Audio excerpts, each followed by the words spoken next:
Sem som.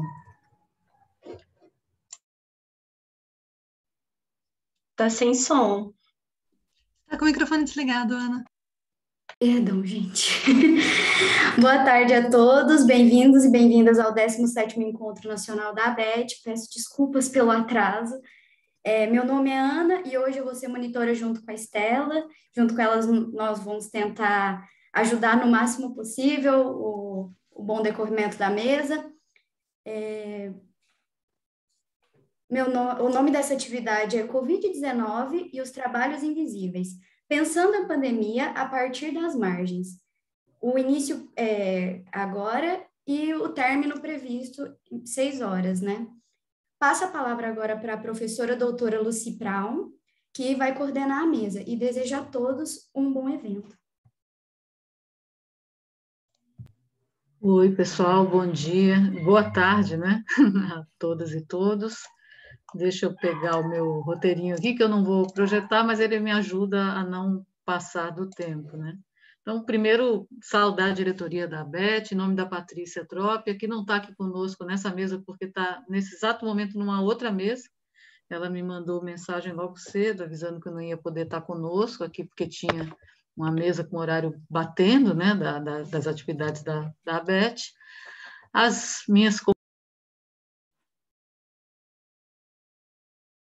Não sei se deu mute no microfone. Ela deu mute no microfone. Sem querer, não sei como isso aconteceu. Mas vamos lá, voltando. Eu não sei onde eu parei, mas eu acho que eu estava saudando as minhas companheiras de mesa, certo? Exatamente. Que eu vou apresentar na sequência, né? Mas antes disso, saudar a Paula, né? A Estela, a Ana Carolina, que estão aqui com a gente dando suporte nessa atividade, e aos que nos acompanham nesse momento online e os que vão nos acompanhar depois, a atividade gravada que vai ficar disponível no site da ABET. Bom, quem compõe essa mesa, né? Covid e Trabalhos Invisíveis, pensando a pandemia a partir das margens. A Carolina de Moura Grando, que é psicóloga do trabalho do Sindicato de Servidores Municipais de São Paulo, Sindicep, é mestre em Trabalho, Saúde e Ambiente pela Fundacentro, membro do NAST, Núcleo de Ações em Saúde do Trabalhador. Heloísa Aparecida de Souza, psicóloga e doutora em saúde mental relacionada ao trabalho, professora e supervisora de estágios da Pontifícia Universidade Católica de Campinas, a PUC Campinas, na área de psicologia do trabalho e nas organizações e na área da psicologia social. A Louisa Aciari, né, doutora em estudos de gênero, pesquisadora da University College London, trabalha com os sindicatos de trabalhadoras no Brasil desde 2015, e eu que estou coordenando esses trabalhos de hoje, que sou doutora em Sociologia, professora da Universidade Federal do Acre e integrante do grupo de pesquisa Mundo do Trabalho e suas metamorfoses da Unicamp. Bom, essa mesa, a gente organizou ela prevendo a apresentação, e deu certo, né, de resultados parciais de uma pesquisa bem mais ampla do que o que a gente vai apresentar aqui hoje, né, que está em andamento ainda e que tem como tema central a correlação entre desenvolvimento da Covid-19 e atividade laboral, admitindo a Covid-19 como uma doença relacionada ao trabalho. Né? Há o grupo de pesquisadoras que compõe essa mesa é parte desse grande projeto que está vinculado à Faculdade de Medicina da Universidade Estadual de São Paulo, a Unesp, né, e que conta com o apoio do Ministério Público do Trabalho de Campinas e é coordenada a pesquisa pela Maria Maeno, médica e doutora em saúde pública pela USP, que está aqui nos acompanhando também hoje nessa atividade. É uma pesquisa bastante grande, ela está organizada a partir de não são etapas, mas de 2 instrumentos, né? Primeiro, um questionário geral que está postado no site, depois a gente pode fornecer os links de acesso para os que nos acompanham, né? Então, um questionário amplo que tem tanto para os trabalhadores como um todo, trabalhadores e trabalhadoras como um todo, como tem alguns 5 questionários específicos para algumas categorias, como bancários, radialistas, domésticas, autônomos e informais, e imigrantes. Esse questionário de imigrantes está em 4 línguas, para que a gente possa ter o máximo de acesso possível desses trabalhadores e trabalhadoras. Essa pesquisa, esse questionário, que é um dos braços dessa pesquisa, está com acesso disponível desde outubro do ano passado, né? E versa sobre questões relativas às condições de trabalho e de saúde, né? E em casos específicos, como é o caso da pesquisa que tanto a Carolina como eu estamos diretamente envolvidas, a gente está usando um questionário impresso, né? Existem outras situações em que o questionário está sendo utilizado de forma impressa, dada a maior dificuldade desses trabalhadores e trabalhadoras acessarem esse instrumento online.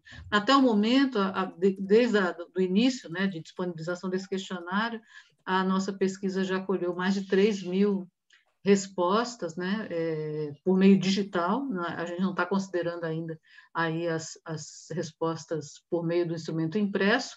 E existe um outro braço dessa pesquisa, que é esse grupo aqui. Esse grupo está envolvido com os dois braços, mas ele especificamente se dedica a um braço dessa equipe, que é um braço qualitativo, ou seja, que a gente escolheu, em meio ao projeto da pesquisa, algumas categorias específicas, a exemplo dessas que estão sendo abordadas por essa mesa, em que a gente aprofundaria algumas questões por meio de instrumentos qualitativos, no geral, em entrevistas semi-estruturadas, para que a gente pudesse entender de maneira mais detalhada os processos de trabalho no contexto pandêmico, assim como a percepção desses trabalhadores e trabalhadoras quanto às repercussões da pandemia nas suas atividades laborais e nas suas vidas, né, como um todo, né? Esse projeto de pesquisa da qual a gente participa instituiu uma parceria com 38 entidades, ou seja, essa pesquisa consegue se desenvolver e se desdobrar na medida em que essas parcerias foram efetivadas, são parcerias com sindicatos, associações de classe, centrais sindicais, organizações civis, e essa parceria nos favoreceu a construir uma rede de distribuição desses questionários por meio das publicações dessas entidades, né, os boletins sindicais, os sites, enfim, os grupos de WhatsApp. Então, a gente conseguiu disseminar o questionário a partir dessas parcerias. Há também um desdobramento dessa atividade que a gente vem desenvolvendo desde o ano passado, que é um site onde se postam notícias sobre a pandemia e o mundo do trabalho, né? Lá estão agrupadas reportagens, artigos, manuais técnicos sobre a pandemia, né? Enfim, um espaço onde pesquisadores e pessoas que têm interesse pelo tema podem acessar para poder ter acesso a uma seleção de reportagens, de materiais cuidadosamente escolhidos, né? Pela qualidade do que tratam, né? Então, qual é a questão central dessa mesa, né? A reflexão sobre as atividades desenvolvidas por segmentos da classe trabalhadora pouco visíveis e pouco valorizados durante a pandemia, ainda que alguns tenham, de alguma forma, aparecido com mais intensidade na imprensa, como, por exemplo, os sepultadores, que a Carolina vai tratar, né? O que a gente quer, né, destacar, né? A gente quer destacar algumas coisas, né? Como essa atividade essencial manteve-se, né? Essa ideia de atividade essencial que se construiu no contexto da pandemia se manteve principalmente no primeiro ano da pandemia, ligada a algumas categorias e alguns segmentos específicos, a exemplo dos trabalhadores e trabalhadoras da saúde e daqueles e daquelas que desenvolvem atividades relacionadas à alimentação, por exemplo, né? Como os entregadores de aplicativo, o que não quer dizer que tenha havido valorização desses trabalhadores, mas, enfim, se colocou, eles se mantiveram ali como centro dessa atividade que seria considerada essencial, pelo menos no primeiro momento, né? Como essa ideia também se manteve muito relacionada a uma noção construída particularmente em relação aos trabalhadores da saúde, né?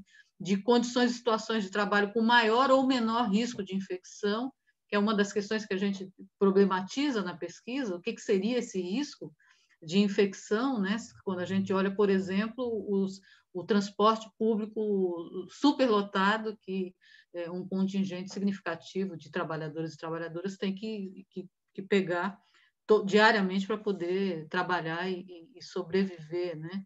E como essa ampliação do conceito da noção de essencialidade que foi acontecendo aos poucos no decorrer da pandemia, como ela foi obedecendo e foi subordinando, essencialmente, muito mais a exigência do ciclo de acumulação de capital do que as próprias exigências de cuidado e de manutenção da vida. Então, diante desse contexto que a gente foi também tentar entender como que um contingente majoritário da classe trabalhadora, ao ver-se diante da imposição de arriscar a vida para sobreviver, estava ali bastante exposto a se infectar, né, e adoecer pela Covid-19, que repercussões isso tinha na vida deles e como esse processo, que essencialmente se liga às relações de trabalho, estava sendo ali invisibilizado, né? E é invisibilizado até hoje. Daí o recorte, né, que a gente escolheu, as condições e situações de trabalho no contexto pandêmico de 3 segmentos específicos. Os trabalhadores e trabalhadoras do serviço funerário do município de São Paulo, né, trabalhadores e trabalhadoras de cooperativas de reciclagem e as trabalhadoras domésticas, né? A gente, de alguma forma, com esses 3 segmentos, o que a gente quer revelar, né? A gente quer, de alguma forma, possibilitar um olhar a partir das margens, como o título da nossa mesa indica, e, por isso, a escolha desses segmentos em questão, né? A gente quer saber se eles adoeceram no trabalho, né? Que entendimento esses e essas trabalhadoras têm da doença, quais recursos eles puderam acionar para se proteger, né? Como se organizaram para sobreviver nesse período, como a precarização do trabalho e os atravessamentos relacionados à desvalorização e invisibilidade desses trabalhadores e trabalhadoras, também observados a partir dos marcadores de gênero, incidiram na atividade laboral deles no contexto pandêmico, né? Enfim, eu não vou me alongar, a gente está bastante atrasado já, eu ia falar um pouco sobre a pesquisa no serviço funerário, mas eu vou passar imediatamente a palavra para a Carolina, porque ela vai apresentar parte desses resultados da pesquisa em andamento. Na sequência, depois da Carolina, eu passo a palavra para a Heloísa, que apresenta os resultados parciais também da pesquisa que ela está desenvolvendo, e a gente finaliza essa rodada de apresentações da mesa com a Heloísa apresentando os resultados obtidos junto à aplicação dos questionários na categoria das trabalhadoras domésticas. Então, sem me alongar, para que a gente aproveite o máximo possível o tempo dessa mesa, com a palavra a Carol. Gente, boa tarde. Eu sei que a gente está atrasado e que eu tenho 23 slides pela frente, mas eu queria muito fazer alguns agradecimentos no início dessa fala, que eu acho que são fundamentais, né? Primeiro, eu queria mencionar o Manuel Norberto, que faleceu no dia 19 de agosto de 2020, né, que era trabalhador do serviço funerário e diretor do Sindicep, né, e que lutou muito, né, pelos trabalhadores do serviço funerário, né, lutou muito pelos servidores públicos. Quero, né, agradecer ao João Batista, que também, né, tem uma história longa aí, uma trajetória de luta com os trabalhadores do serviço funerário, né, e que foi muito importante, né, no desenvolvimento dessa pesquisa, as reuniões que a gente fazia aqui renderam, né, muitos frutos. O Roberto, que é diretor da Saúde do Trabalhador, confiou muito na equipe, né, e ofereceu muito apoio. O Vlamir Lima, né, que foi quem organizou e articulou as nossas idas a campo, né, a Eleonora Ribeiro, que é amiga e colega e que, né, trouxe muita criatividade e soluções para a gente conseguir fazer essa pesquisa, o João Santana, que permitiu que a gente, né, também tivesse essas idas a campo, né, e os colegas motoristas Flávio e Luan, que também levaram a gente, possibilitaram que a gente fizesse essa pesquisa, né, acho que o pessoal do sindicato estava muito envolvido aí, né, em todos os momentos dessa pesquisa, então eu queria começar agradecendo eles, e aí eu vou tentar projetar aqui meus slides. Eu vou pedir para vocês me falarem se eles estão visíveis. Espera aí. Ai, meu Deus. Tá aí? Foi? Perfeito. Tá visível, Carolina. Então, tá certo. Então, bem, começar então falando, né, essa pesquisa, né, essa parte da pesquisa é desenvolvida por mim, né, Carolina, Lucy, a Renata Paparelli e a Vera Lúcia Salerno, né, que a gente tem construído essa pesquisa juntas com os nossos olhares diversos, né, e a gente vai falar um pouquinho dos sentidos e dos impactos da Covid-19 nos trabalhadores e trabalhadoras do serviço funerário, né? Eu acho que é importante a gente começar falando da onde estamos falando, né? Da onde essa pré-análise vem, né? Então, nós fizemos 14 entrevistas até o momento, né? Eu acho que é importante falar que nós pensamos em começar, né, essa fala, essa pesquisa. A gente começou com a ideia de falar só dos sepultadores, mas conforme a gente foi conversando, né, com, né, as pessoas do Sincep, conforme a gente foi olhando esse trabalho, a gente viu quantas pessoas dos setores administrativos, né, de outras funções se contaminaram, e de quantas mortes aconteceram nesses espaços, inclusive, né? Então, a partir daí, a gente ampliou essa pesquisa para os trabalhadores do serviço funerário em geral. Então, foram 14 entrevistas feitas, né? 5 delas já estão transcritas, das quais, dessas entrevistas transcritas, 2 são de mulheres e 3 são de homens, né? Todos são servidores, né? Servidores públicos. A gente ainda não entrevistou trabalhadores terceirizados, estamos, né, indo atrás disso. Nós fomos a um cemitério jardim, né? Que são aqueles cemitérios que tem a terra, né? A pessoa sepultada na terra. Um cemitério de túmulos, né? E um polo administrativo também garagem, né? A gente enfrentou muitos desafios para conseguir entrevistas. A visibilidade que os trabalhadores do serviço funerário adquiriram na pandemia não foi totalmente positiva, e há muita perseguição aos trabalhadores que falam sobre o seu trabalho, especialmente se a ideia é falar das condições de trabalho, do que tem acontecido, né? Muitas transferências com caráter punitivo. Então, dessa maneira, né, muitos trabalhadores não se sentiam seguros em dar entrevistas para a gente, em conversar com a gente, e aí a gente foi procurando construir, né, aí essa pesquisa, mas a gente encontrou muita desconfiança, muito medo, né? A Vera foi diversas vezes a campo tentar conversar, né? A gente muitas vezes foi sem conseguir nenhuma entrevista, então é um processo. Eu acho que é importante também que a gente distribuiu questionários impressos, né, em todas essas idas a campo, mas a gente ainda precisa coletar eles, né? Então, eles estão lá, alguns respondidos já, então a gente ainda precisa coletar. Bem, estou passando bastante rapidamente, porque, como eu falei, tem bastante coisa para trazer, mas, então, a partir dessas entrevistas transcritas, a partir dessas entrevistas feitas, a gente foi observando algumas coisas que foram nos chamando a atenção, e é isso que a gente está trazendo hoje, né? A primeira coisa que a gente queria trazer para vocês é que o serviço funerário, ele aparece nessa pesquisa, né? Ele vai emergindo como um trabalho de cuidado, né? E eu quis trazer para vocês muitas citações das entrevistas, porque eu acho que as falas traduzem muito isso. Mas o trabalho no serviço funerário, que é muito visto como um trabalho braçal apenas, como um trabalho, né, muito, né, não se considera todo o cuidado e todo o trabalho emocional, afetivo, que é feito por esses trabalhadores para lidar com as famílias, né? Então, essa daqui é a entrevistada 8, é uma velorista, e ela fala assim: para mim, o serviço, né, o trabalho no serviço funerário é um presente de Deus, sabe? Estar em um lugar no qual você pode chegar e realmente valorizar a vida é um presente de Deus. Eu amo trabalhar no serviço funerário. Quando eu entrei como sepultadora, né? Eu lembro até hoje, quando eu entrei como sepultadora, quando eu coloquei o uniforme azul, eu chorei. Porque eu falei assim, meu, que privilégio ser uma servidora pública e trabalhar num lugar onde eu posso, querendo ou não, me derramar amor na vida das pessoas, ter empatia e chegar todos os dias e entender a vida, que aqui é nosso fim.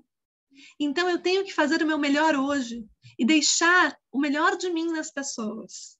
Para mim, isso aqui é um presente. Essa fala do serviço funerário como um presente de Deus, né? Isso aparece na fala de diversos trabalhadores, né? Eu acho que é importante que essas são as entrevistas transcritas, mas isso é uma fala que aparece nas diversas entrevistas que a gente fez. Esse trabalho como um presente, um trabalho revestido de cuidado, de um gesto de amor em direção aos outros. O entrevistado 1, que é sepultador, ele fala, eu gosto do que eu faço, entendeu? Pela parte social, né? Cuidar da família, pela parte sobre como você aborda a família. Eu acho que tem pessoas preparadas para cada tipo de serviço, porque quando eu entrei aqui, nós entramos em uns 50, mais ou menos. Teve uns 10 que no segundo dia já desistiram. Então, você tem que ter as pessoas certas para entrar. Tem uns que já nem entram, que têm medo. E os que entram têm essa parte que desiste. Os que ficam é que gostam mesmo do que fazem. Então, eu acho que o serviço não é tão mal assim. Tem que melhorar muita coisa, mas a parte social é bom. Você faz uma parte social com a família, né? Então, ele traz que o que ele gosta nesse trabalho, né? O que é prazeroso para ele nesse trabalho, é esse movimento em direção às famílias, esse cuidado com as famílias. E isso aparece em diversas entrevistas, né?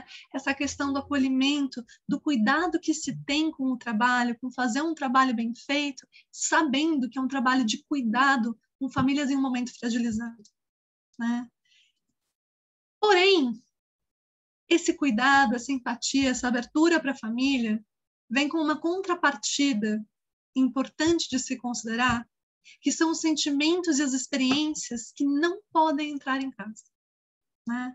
Que são todas as coisas que se carrega, né? E que não pode entrar em casa. Eu estou aqui com dificuldade um pouquinho de ler essa citação por causa da barrinha do Zoom, mas, né, ela fala, né, que ela não pode se deixar abater, né? Eu muito em não me deixar abater por causa dos meus filhos, porque se eu desmoronar, eu não tenho ninguém. Então eu tenho que ser forte, e a gente cria uma barreira totalmente enrijecida e tem que manter. Haja o que houver. Esse ano mesmo eu fiz 3 Covids de criança, e o ano passado meu filho não teve bronquite. Esse ano ele já teve, ficou até internado. Então quando eu fiz os sepultamentos, eu chorei muito. Cheguei em casa arrasada. Quando eu entrei do portão para dentro, sequei as lágrimas. Eu não posso transparecer, não posso demonstrar que isso me afeta, o que eu estou com medo. A gente tem que se manter, né? Então, é um trabalho que afeta, né, essas pessoas, é um trabalho que tem um peso, uma carga emocional muito significativa, e existe ali um peso também de não deixar esse trabalho entrar em casa, de não trazer o trabalho de serviço funerário para dentro de casa, né? Então, essa solidão do trabalhador do serviço, né, funerário é importante, né?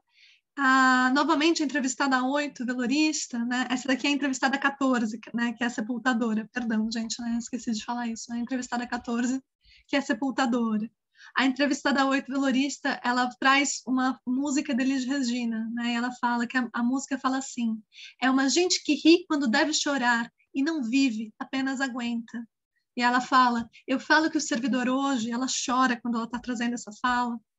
O servidor hoje, ele aguenta.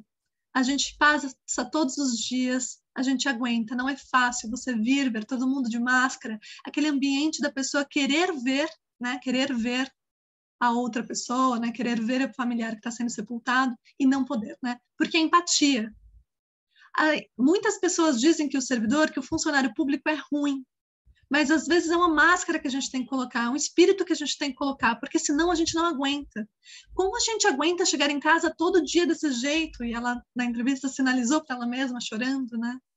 Então a gente faz isso.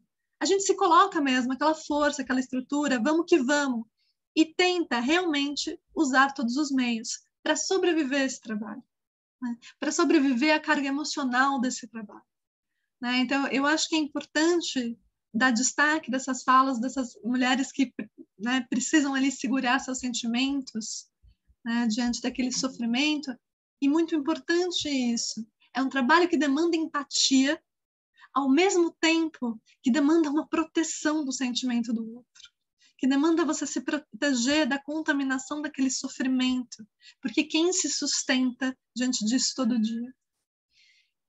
E aí, talvez esteja, né, eu estou tentando ser rápida, eu não sei quanto tempo ainda tenho, né? Eu acho que eu tenho mais uns 10 minutos, 5 minutos. Mas eu acho que é importante, então, a gente olhar que a Covid-19, essa situação que a gente está trazendo do cuidado e desse conflito entre o cuidado, a empatia que o trabalho demanda e a necessidade de se proteger, a Covid-19 ela aparece como um elemento que intensifica muito o trabalho, tanto a carga de trabalho, quanto o sofrimento. E, inclusive, intensifica o sofrimento porque intensifica a carga de trabalho, esse sofrimento do contato, né, com as emoções. Então, a entrevistada da 8, novamente, né, ela fala, no caso de Covid, não existe o velório, então é sepultamento direto. Então, a pessoa chega, e é até meio estranho falar, mas hoje a gente atende Covid por senha. A pessoa chega, o Covid chegou num número que a gente não estava mais dando conta, né? Então, a gente estava nessa questão, ela está trazendo de que elas estavam dando senha, né? Não dava mais, era tanto caso de Covid nesse cemitério, eram tantos sepultamentos de Covid nesse cemitério, que ao invés, né, que se usava senha, ao invés do nome das pessoas, né? E ela fala, a Covid reduziu as pessoas a números, tirou a identidade delas. Isso é muito triste. E essa mesma trabalhadora, ela vai trazer que aqui ficou um pouco estranho, né? Mas ela traz que o ambiente do serviço funerário ele já era um ambiente pesado, mas que ele virou um ambiente perturbador, né? E ela vai trazer que esse ambiente se torna perturbador porque se antes as pessoas tinham um tempo de processar a experiência da perda, com a Covid isso vem muito rápido e você não tem os mesmos rituais de luto que antes você tinha. Né? Então, ela mesma traz o relato de uma mãe que quer muito ver a filha, porque as duas entraram e foram internadas juntas, e foi o último momento que ela viu a filha, e a filha falece, né? E a mãe, né, se recupera. E a mãe fala, eu não vi minha filha, eu quero ver, e essa trabalhadora ela tem que se impedir a mãe de ver a filha, né, por ser um sepultamento de Covid. E ela vai trazer todo o cuidado que eles têm para tentar preservar a família, né, e isso vai aparecer como muitas vezes esses trabalhadores vão ser, então, vão sofrer agressões verbais, né, vão ser ofendidos, mas que para eles compreendem, em geral, essa situação, né, e procuram não se afetar. Mas é importante isso, que o ambiente, né, essa mudança que ela descreve do ambiente da Covid, que, né, a partir da Covid, aquele ambiente vai se tornando perturbador, né? Então, acho que isso é um elemento muito importante. Aqui, o entrevistado 2, que é um motorista, ele fala, aumentou o estresse em todas as áreas do serviço funerário, né? Inclusive no administrativo. Por falta de funcionário, a demanda burocrática também cresceu e o administrativo não consegue dar conta da demanda. Nós estamos com o registro de óbitos totalmente atrasados. Estamos aqui fazendo registro de fevereiro, né? Essa entrevista foi, acho que em maio, né? Aqui, por exemplo, no Formosa 1, tem apenas uma funcionária atendendo a população para fazer a exumação. E depois ela encerra o expediente de exumação às 15 horas e vai começar a fazer o registro nos computadores. Ela não consegue dar conta. Então, tudo isso aumentou. E o estresse, evidentemente, acompanha esse ritmo. Né? E eu acho que é importante que né, esses trabalhadores estão em um cemitério que foi de 60 sepultamentos para 100. Né? Então, a gente tem um aumento significativo no número de sepultamentos. Não são todos os entrevistados que relatam esse agravamento, essa intensificação do trabalho.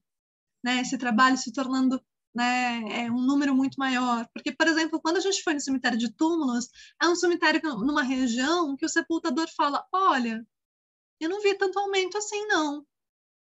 Todo esse aumento de sepultamentos a gente não viu aqui. Né? Aqui isso não aconteceu. Então, a gente também tem essa questão, né? Eu acho que é importante que um cemitério de Jardim no qual a gente foi é mais periférico e o cemitério, né, que a gente foi de túmulos é mais central, né? Então, também isso fala da desigualdade, da distribuição de mortes, né, na Covid.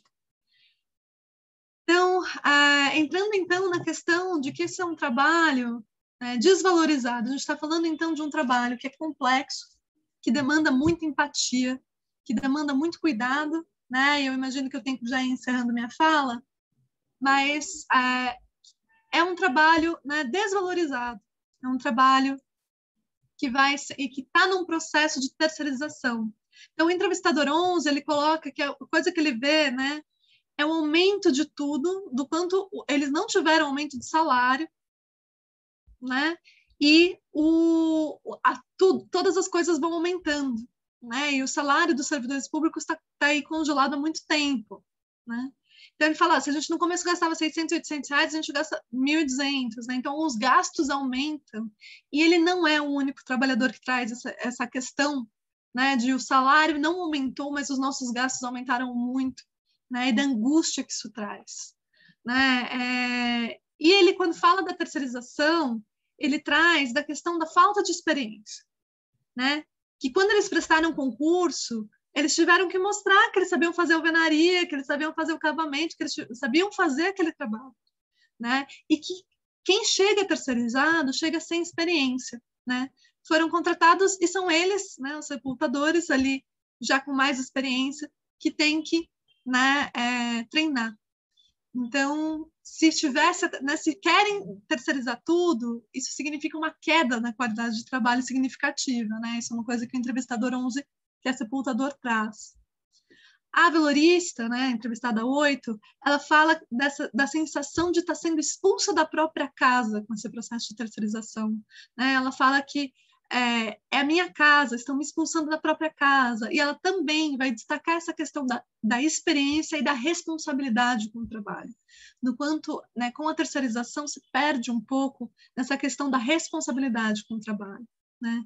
A entrevistada 14, ela traz a preocupação desse processo de terceirização que tem avançado no serviço funerário em relação ao que vai acontecer com os terceirizados, né? Porque eles, né, chegam sem experiência, vão fazer esse trabalho que é um trabalho fisicamente e emocionalmente desgastante, pesado, né? E quando eles adoecem, o que acontece? Eles vão ser descartados, eles vão ser abandonados, né? As pessoas não querem um trabalhador doente. E elas, né, identificam que o alcoolismo é uma questão presente no serviço funerário, né, devido a essa carga emocional, esse conflito, né, entre empatia e a necessidade de se proteger, essa solidão que o trabalhador do serviço funerário vive, né? E aí ele vai ser descartado, né? Então, e o quanto, né, os trabalhadores do serviço público, eles sabem que eles vão estar ali, né?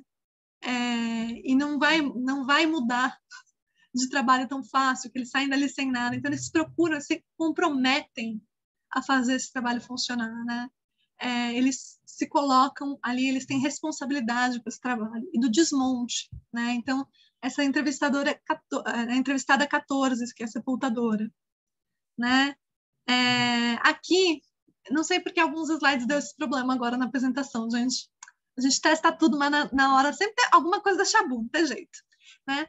Mas o entrevistado 11, que é sepultador, ele vai trazer a questão dos EPIs, do fato, né, de que quando falta os EPIs dos terceirizados, eles usam o dos servidores, porque não dá para fazer, né, não dá pra, ou quando falta equipamento básico de trabalho, eles usam os dos servidores, né?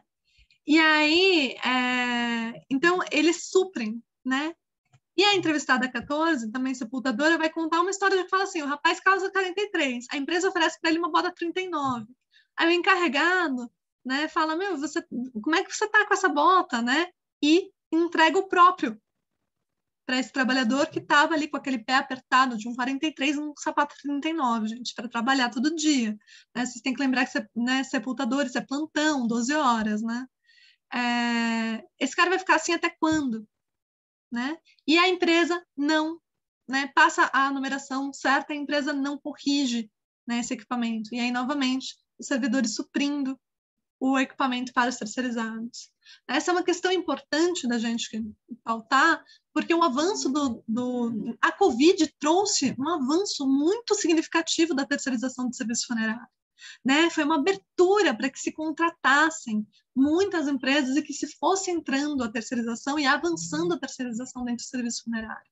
Né? E isso é vivido com dor pelos trabalhadores que foram entrevistados, né? E que vão vendo a precariedade da experiência, né? E da vivência dos trabalhadores terceirizados né, e do quanto isso afeta a qualidade do serviço e do quanto isso impacta também a saúde, né, desses trabalhadores. E aí, acho que é importante, então, finalizar trazendo também que esses trabalhadores são estigmatizados. Né? A entrevistadora 14 fala, as pessoas têm medo, elas falam, nossa, você tem coragem de trabalhar no serviço funerário, trabalhar com morto. Então, vai trazer esse olhar, né, tanto do medo do trabalho quanto do nojo. Ela também vai trazer, nossa, trabalho em um cemitério, é um local totalmente insalubre. Né? E que essa visão de mexer com sujeira, né, que isso é uma coisa que marca, né, como as pessoas olham a categoria. Né? O entrevistado 1, ele fala, é um serviço discriminado, aqueles serviços invisíveis, a empregada doméstica, aquele serviço que a família só reconhece quando chega aqui. E são alguns que reconhecem. Para a maioria, esse é um trabalho discriminado mesmo. Então, eu acho que é importante a gente olhar que o serviço funerário é um trabalho que demanda empatia, ele é um trabalho que demanda, né, que os trabalhadores tenham muito cuidado com as famílias, e isso do trabalhador administrativo ao sepultador que está fazendo, né, ali o sepultamento. Né? É um trabalho invisível, desvalorizado, discriminado. Né? Teve uma trabalhadora que a entrevista ainda não está transcrita e ela fala, antes a gente tinha um café da manhã, tiraram. Antes a gente tinha uma TVzinha, tiraram. Né? A gente já faz um trabalho insano de pesado, puxado, e eles ainda vão tirando tudo que era um jeito da gente colocar a cabeça em outro lugar. Então, a sensação ainda de que a desvalorização se aprofunda nesse período.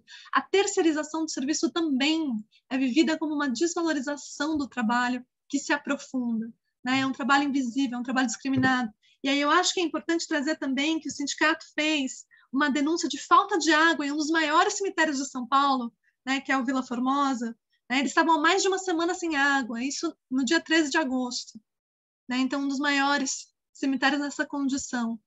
E todas essas, né, situações, elas se intensificam com a Covid-19, né? Sem qualquer contrapartida ou cuidado com esses trabalhadores, que apareceram muitas vezes na mídia de uma maneira pejorativa, inclusive, de uma maneira, né? E isso é uma coisa que aparece com muito ressentimento, né, muita tristeza na fala dos trabalhadores, né? A maneira com a qual o trabalho deles foi retratado. Né? Então, eu sei que eu estou aqui, estou encerrando, mas eu queria ler aqui, por fim, para finalizar, um verso que um trabalhador do serviço funerário, né, o João Villanova, enviou para a gente quando a gente estava começando essa pesquisa. Ele fala, né, chama Sepultador. Talvez o Senhor ache engraçado zombar da gente, mentes e corpos doentes. O que o Senhor sabe do nosso trabalho, da depressão que ele traz, de ouvir os gritos dos aflitos, cada vez ao me deitar, os sussurros que não param de chiar em meus ouvidos, que provocam dor, que provocam conflitos e que só quem sepulta a dor pode sentir. O que o Senhor sabe do nosso trabalho? Né? Então é isso, espero que a gente possa ter dado... eu corri um pouquinho e acho que eu passei talvez um pouco do tempo, mas espero que tenha sido possível aí transmitir um pouquinho do que a gente está observando.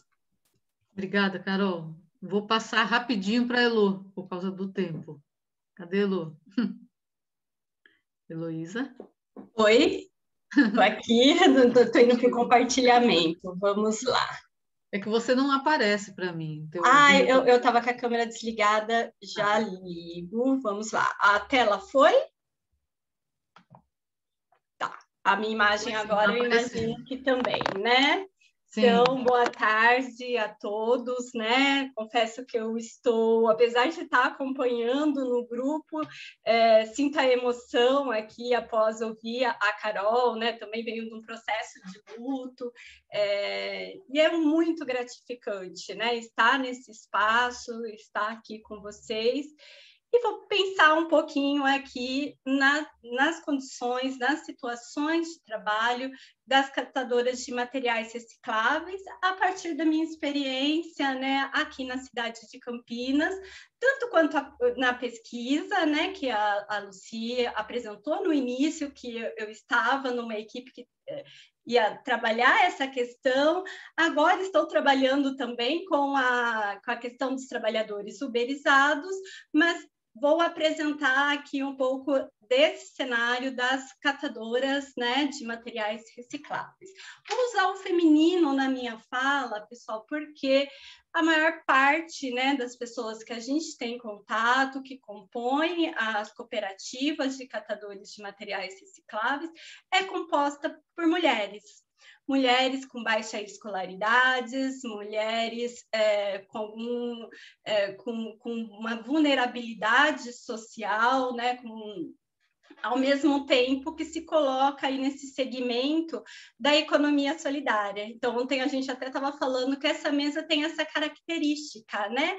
A Carol trouxe a experiência dos sepultadores como servidores públicos e agora os terceirizados, mas que são CLT, de alguma forma estão dentro do mercado formal. Eu estou trazendo um olhar a partir da economia popular, da economia solidária, e daqui a pouquinho a gente vai ouvir a Luísa falando sobre as diaristas como autônomas, né? Então, a gente pensar nessa invisibilidade desses trabalhadores que estão à margem e nos diversos vínculos de trabalho, nas diversas situações de trabalho, né? E agora a gente também tem a experiência com os trabalhadores uberizados, que tem algumas características específicas, nos remete a pensar, né, o quanto que a exploração ela é flexível, né, o quanto que o sofrimento da classe trabalhadora perpassa aí os diversos modos de produção e modelos de vínculos empregatícios. Vamos lá. Um minutinho que eu não está aparecendo aqui para eu passar.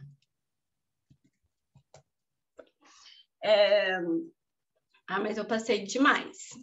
Eu estou organizando a minha fala aqui, então, o papel da economia solidária não é o meu objetivo, né, aprofundar teoricamente nessa questão, mas trazer algumas reflexões desse modelo, né, de economia que faz frente, que se coloca como uma alternativa a grande exploração do capitalismo, né, do modelo hegemônico das contratações, né, da mão de obra, da força de trabalho da população, ao mesmo tempo, né, refletindo também sobre as contradições que existem, as dificuldades, os dilemas vivenciados. Na minha fala, eu vou pensar um pouco mais nas implicações psicossociais. Não porque essa categoria não seja afetada, né, em sua saúde física, obviamente que são, mas acaba que o nosso foco ali do meu lugar, né, da psicologia social, é algo que a gente acabou se envolvendo mais, né? Então, pensar nessas implicações, além da saúde, né, física, nessas questões da saúde mental, que nos interessa muito, e nas questões sociais, então, de questões de mazelas que já existiam ali e que, com a pandemia, intensificou muito.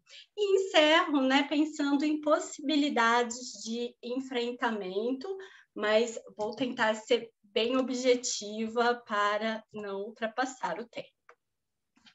Então, além da pesquisa, né, que a gente também é uma categoria que não conseguimos fazer os questionários remotamente, precisamos aplicá-lo impresso, né, muitas das cooperadas não têm acesso, existem muitas que não são alfabetizadas, né, que é uma realidade, até algo que eu trabalho, né, nas supervisões de estágio, é um pouco dessa vergonha, né, que às vezes a pessoa tem, né, pela ausência do letramento, da alfabetização, então isso já como um peso, e a gente nem disponibilizou, sabendo do perfil, né, das trabalhadoras, nem disponibilizamos a pesquisa impressa. E estávamos também, né, num período remoto, uma loucura, né, estágio de psicologia remoto, de acordo com o que a gente foi conseguindo fazer. Então, acho que a gente deu uma inversão, uma invertida aqui, né? A gente começou pelas questões das entrevistas que acabou se tornando, né, ali algo do estágio, que a gente precisou, com a pandemia, rever as ações que tínhamos no campo e pensar alternativa. E uma demanda muito urgente era a questão do acolhimento, né? Nesse momento, vou falar que teve um longo período de suspensão das atividades, que elas ficaram sem receber materiais, sem conseguir dar entrada em auxílio emergencial, que se tornou durante um grande tempo a única fonte de renda dessas mulheres, dessas trabalhadoras. Muitas tiveram uma grande dificuldade, né, de acessar, e a gente até auxiliando nesse sentido também, que foi algo ali, acho que o mundo não estava preparado para uma situação dessa, mas com alguns recursos, com algumas pessoas têm o privilégio de se adaptar mais facilmente, né? Para outras falta o recurso, né, gente? O auxílio emergencial era feito de forma digital, a pessoa não consegue ler, né? E faltou muito amparo, muitas políticas públicas que dessem auxílio dessa forma, né? Dependia-se muito da solidariedade, das redes de relacionamentos. Então, aqui, só para justificar, né, grande parte das informações que eu estou trazendo vem dessa experiência, né, desse estágio supervisionado, mas também que estava associado à pesquisa, que era o meu foco inicial, com as alunas, inclusive, tiveram grande interesse, e aí o nosso olhar, o nosso foco sempre, né, saúde e pandemia, e contexto pandêmico.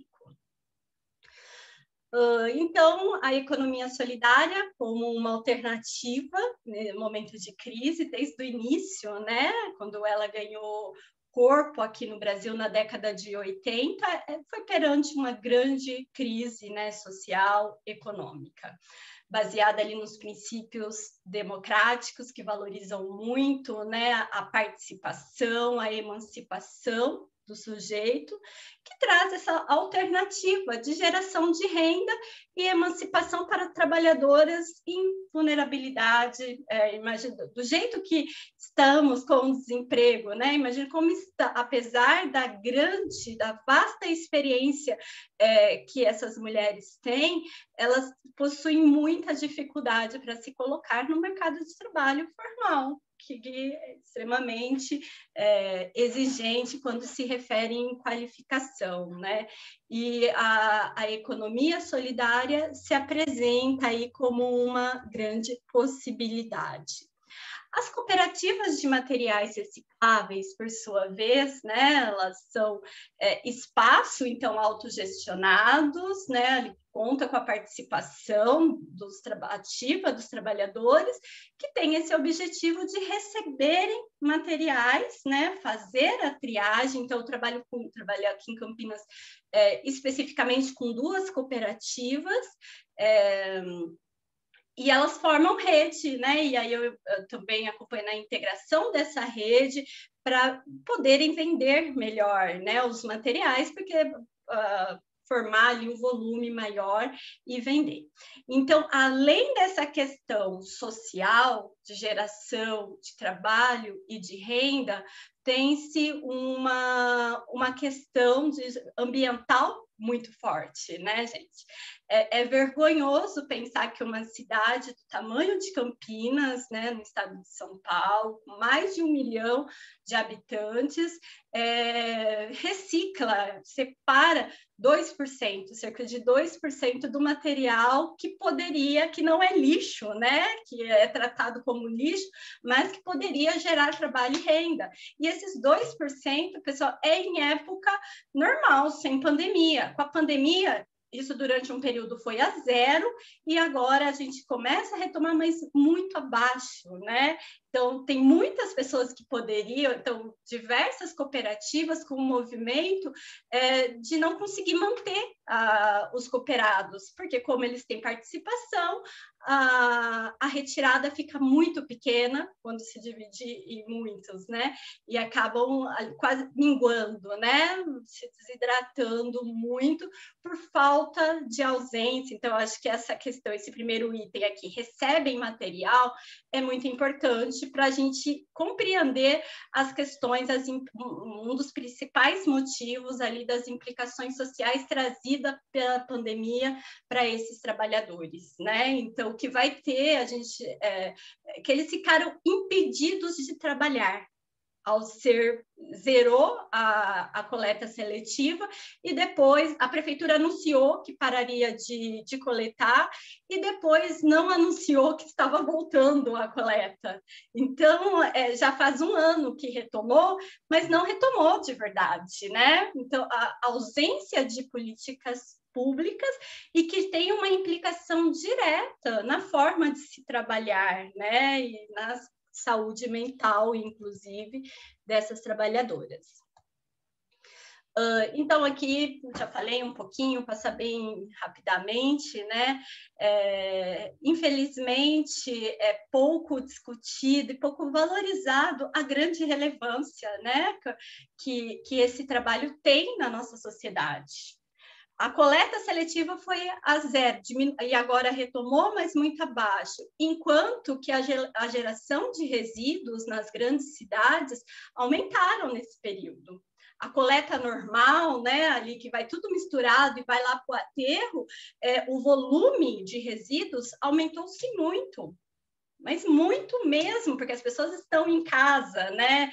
E então acabam consumindo mais embalagens pequenas, fragmentadas, está indo para a natureza, né? Então a ausência de um olhar, né, para essas questões ambientais, também a relevância social, porque parou de gerar trabalho, que está intimamente ligado à identidade, à subjetividade daquelas trabalhadoras que ficaram impedidas e ainda estão, né? Tem cooperativa aqui que elas estão trabalhando 2 vezes na semana. Por um lado é bom, no sentido de conseguir deixar o material em quarentena, né, num tempo suficiente para elas manusear sem infecção, mas a implicação na renda é gigantesca, né, na qualidade de vida e nesse sentimento de desvalorização mesmo que existe, né?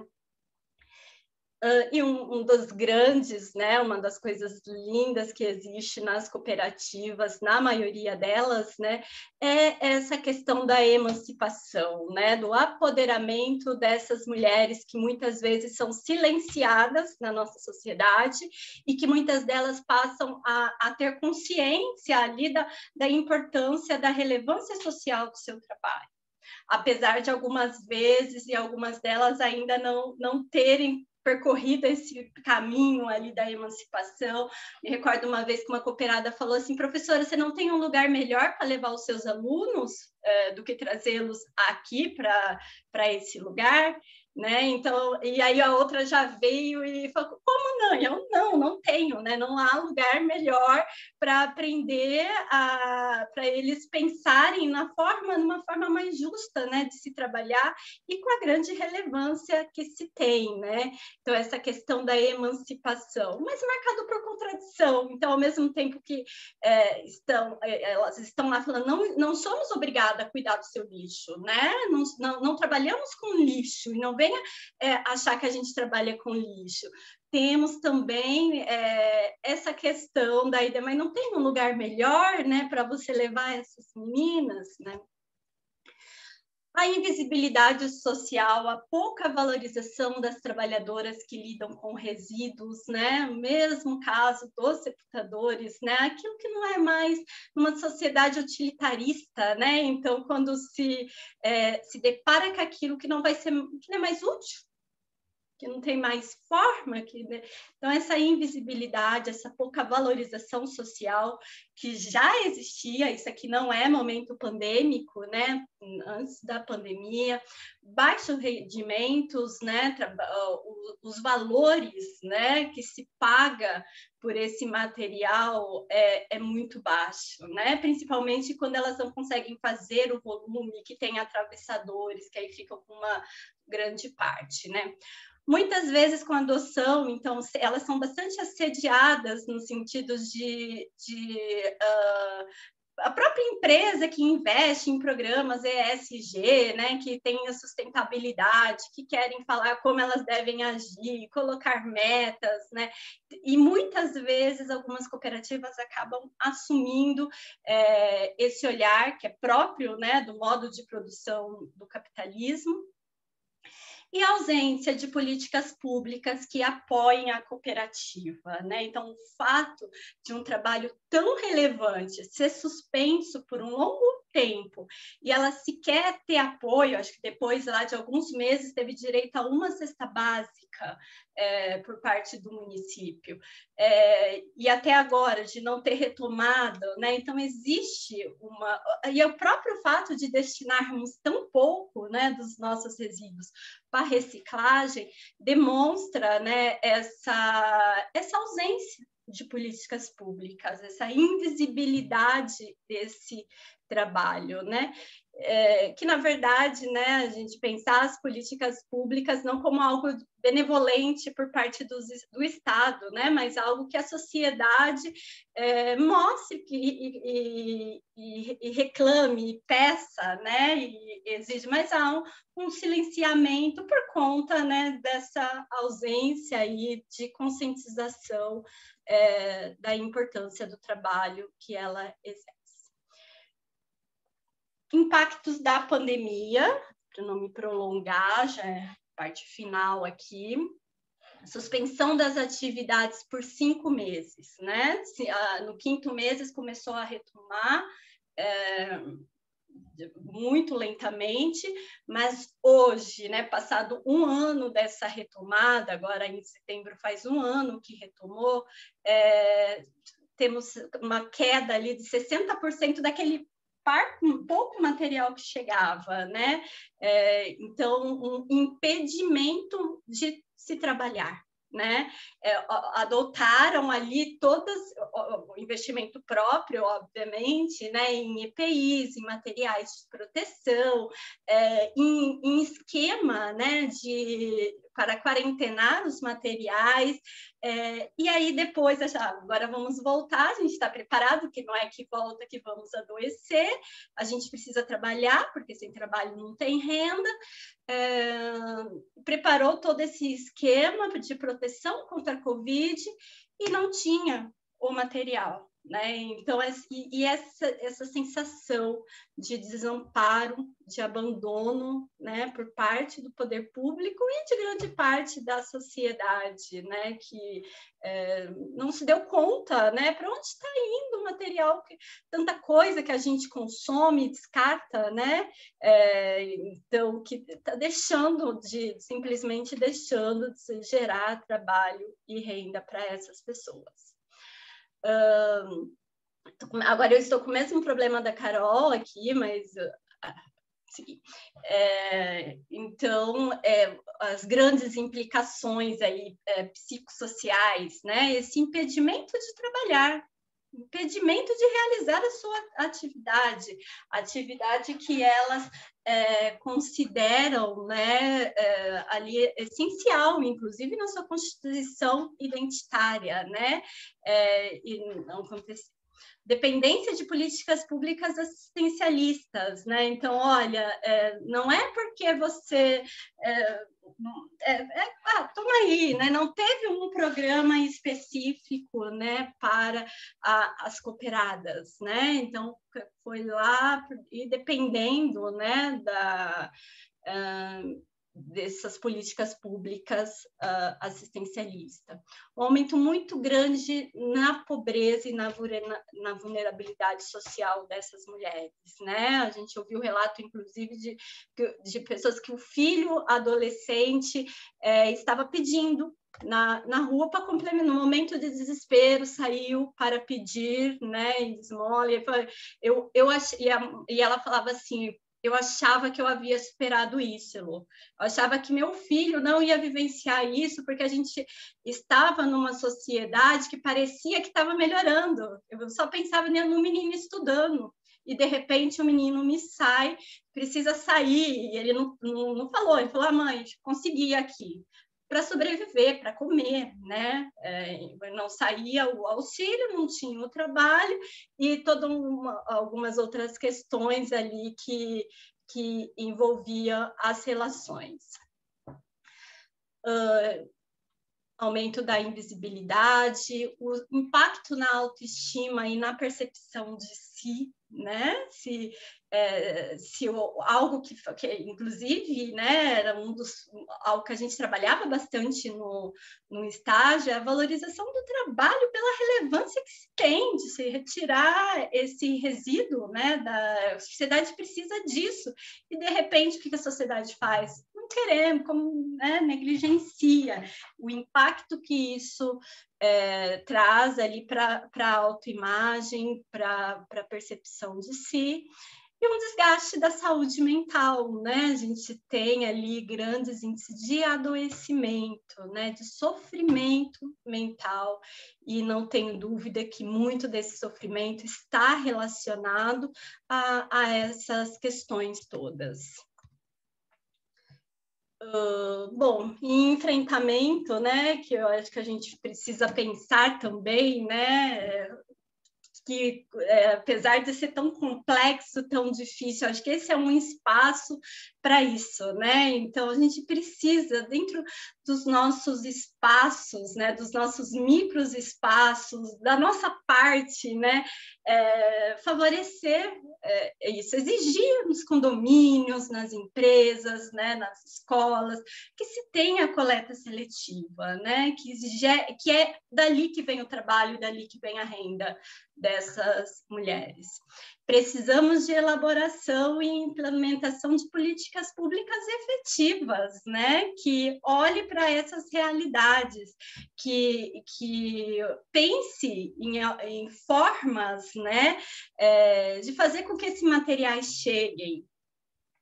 E, acima de tudo, a valorização social desses trabalhadores, não só dessa categoria, mas de todos esses que nós estamos falando aqui nessa mesa, e muitos outros, né, que são essenciais para o funcionamento da nossa sociedade e que passam desapercebidos e que vivenciam grandes sofrimentos e grandes negligências por todos os lados.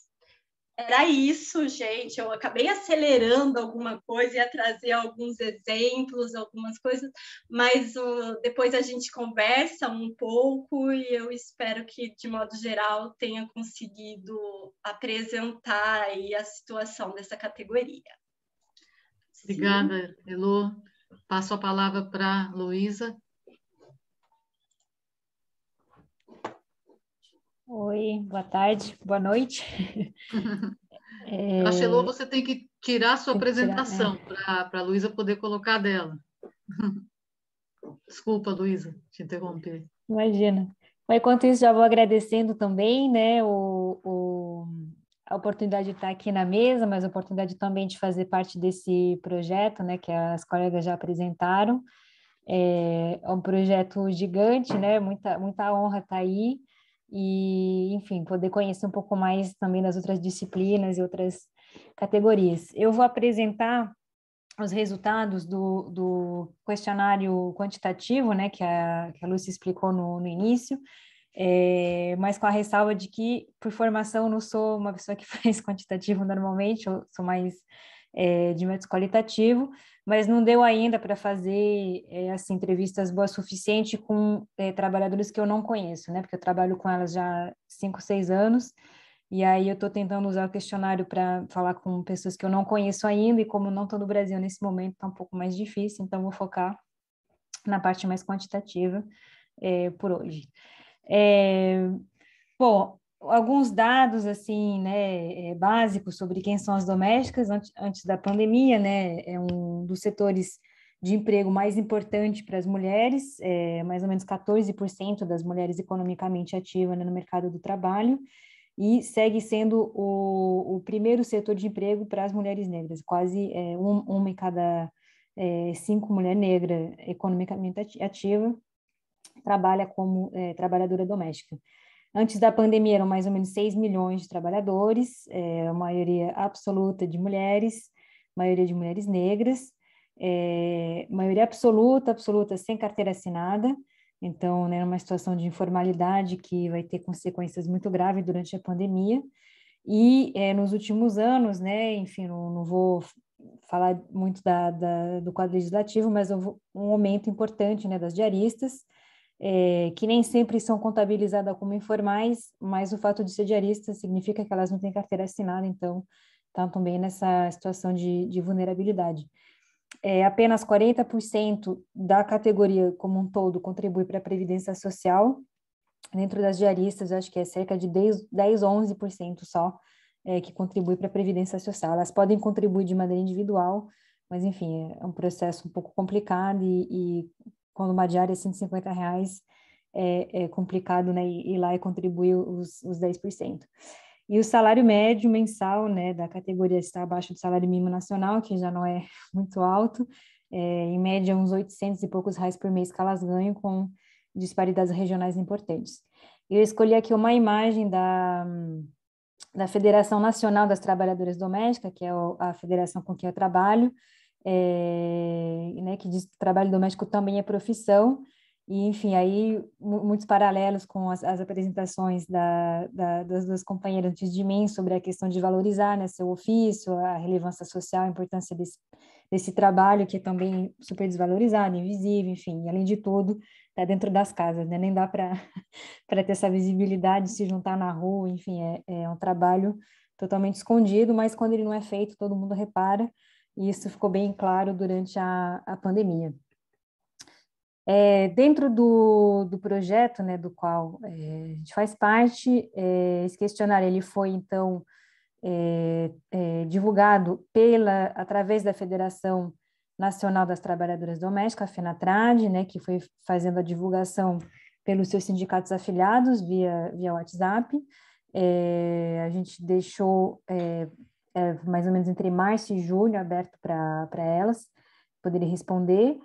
Foram 241 respostas válidas de várias regiões do Brasil, uma maioria absoluta de mulheres, um pouco acima dos dados nacionais, 78% de negras e pardas, em média de 46 anos, corresponde mais ou menos aos dados do IBGE, uma minoria de carteira assinada, né, um pouco acima da média nacional, mas continua sendo uma minoria absoluta, 44% de diarista, 12% sem carteira assinada, e 9% se declararam desempregada no momento, né, de responder o questionário.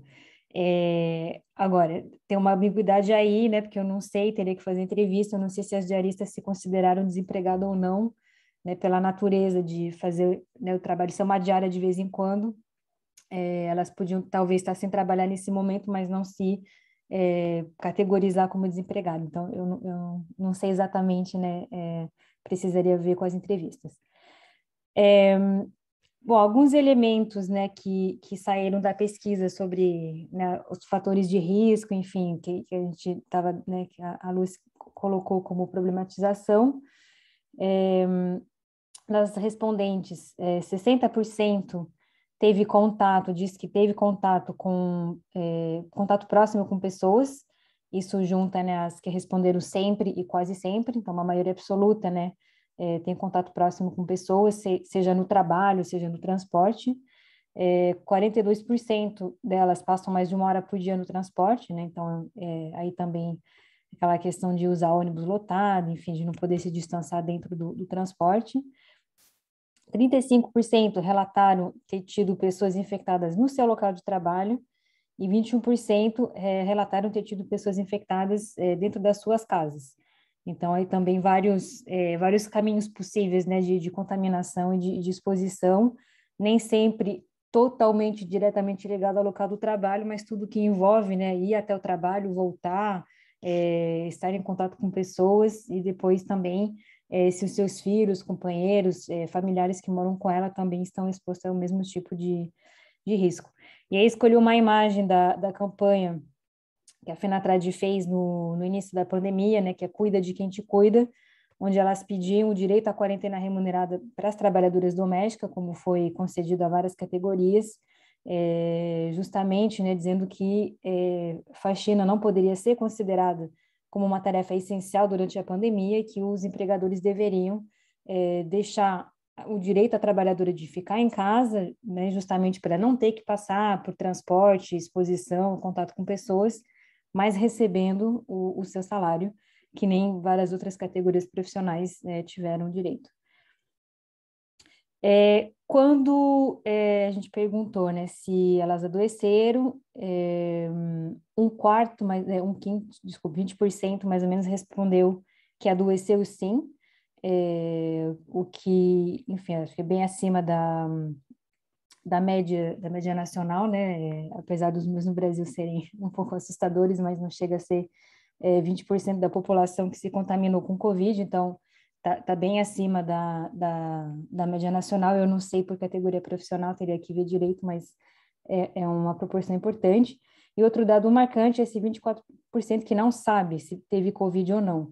Então, não foi testado, não sabe se teve. Dentro dessas que adoeceram, a maioria absoluta diz que a doença não foi reconhecida no CAT, 16% nem sabiam se tinha sido ou não. Bom, sem surpresa, né, sendo um trabalho principalmente informal, mas é um dado importante, porque uma vez que adoece, o que acontece com essa diarista, com essa trabalhadora que não tem carteira assinada, né? Aí, quando foi perguntado onde acha que se contaminou, aí se no trabalho, se a caminho do trabalho, foram mais respostas, né, a caminho do trabalho, quase metade, né, acha que se contaminou a caminho do trabalho, então no transporte, na rua, e somente 24% acho que se contaminou no próprio local de trabalho. Bom, somente, não sei se é tão pouco assim, né, já é um número expressivo, mas interessante ver, né, que o entendimento delas é que aparentemente tem sido principalmente a caminho do trabalho, apesar do trabalho envolver, né, cuidado e contato direto com pessoas. E aí escolhi alguns comentários que elas deixaram no questionário sobre essa pergunta, né, de onde elas acham que se contaminaram, e aí tinha um espaço aberto para fazer comentário, ou explicar por que elas responderam do jeito que responderam, e escolhi algumas que achei mais emblemáticas. Uma delas diz: os empregadores contraíram a doença da cuidadora noturna, que se revezava entre os plantões em hospitais e na casa deles. Quando souberam que ela estava doente, afastaram ela, mas não disseram a ninguém. Quando começaram a apresentar sintomas, informaram, mas não nos liberaram até apresentarmos sintomas também. Ou seja, um desprezo muito grande, né, pela saúde das pessoas que trabalham nas suas próprias casas, né? Além de tudo, é um risco para a trabalhadora, para a sua família, mas também para o empregador. Enfim, são vários casos assim que a gente viu nos sindicatos. Aí outra fala: pode ter sido os dois, ônibus lotado, mas também contato direto com pessoas na casa onde trabalho e falta de material de proteção, que é uma coisa também que vai voltar bastante, né, nos comentários e no que a gente viu e ouviu, não só nessa pesquisa, mas no trabalho com os sindicatos. E porque a patroa pegou do sobrinho e passou para mim. Então, aí, todos os casos, né, o que aparece é uma falta de consideração dos empregadores em relação à trabalhadora doméstica, ou de não avisar, ou de não se preocupar, de não fornecer os equipamentos de proteção para a trabalhadora. Como fator agravante, né, da informalidade, quando se perde o emprego, não tem acesso à proteção social e praticamente nenhum mecanismo, né, existente ao qual os outros trabalhadores, CLT ou servidor público, podem ter acesso.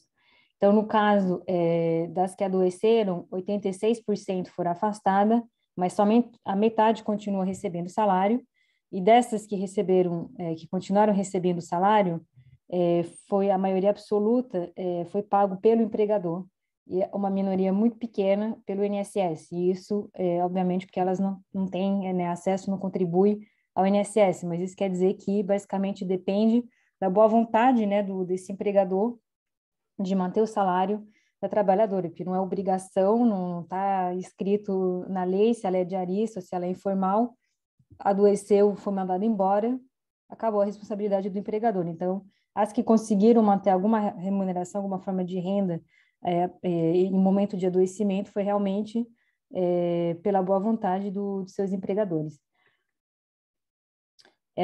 A maioria absoluta não tem direito ao seguro-desemprego, então, no caso de ser demitido, de ter contrato suspenso, elas não tinham acesso a nenhuma forma ou outra, né, de renda ou de apoio, sendo que uma parte importante delas, né, respondeu ter sido demitida ou ter tido o seu contrato suspenso em algum momento da pandemia, e esse número aumenta quando eu olhei, né, de maneira separada as que trabalham sem carteira assinada e as diaristas. No caso das diaristas, a maioria, né, que diz ter sido demitido ou ter perdido o emprego em algum momento da pandemia.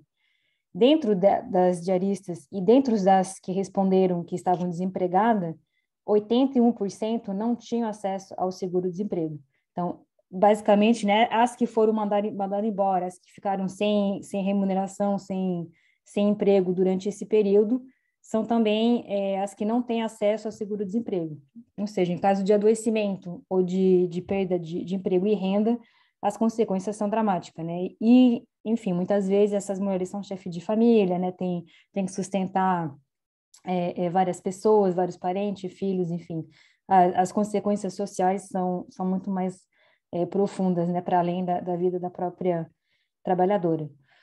E aí, no questionário das domésticas, a gente incluiu uma pergunta sobre auxílio emergencial, né, para saber o quanto essa política tinha tido uma repercussão, e aí eu cruzei também pelas diferentes, né, formas de relação de trabalho, e, bom, para não ficar com muito número, se, né, já estamos um pouco avançados aí no horário da mesa, mas olhando assim, as que deveriam ter tido beneficiado mais dessa política, né, são as diaristas, e a gente pode ver que 13% nem se inscreveu, 13% se inscreveu, mas não recebeu, 13%, tá bem direitinho, 13% recebeu apenas algumas parcelas, e 58% recebeu todas as parcelas que tinha direito.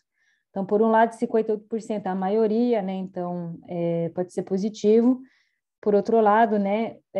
Enfim, o que acontece com essas 42% que receberam apenas uma parcela, não se inscreveram, não conseguiram receber, continua sendo uma minoria bastante importante, né? Que não recebeu todas as parcelas e que, como, né, acabei de falar, também não tinha acesso ao seguro-desemprego, auxílio-doença, nenhuma forma de proteção social.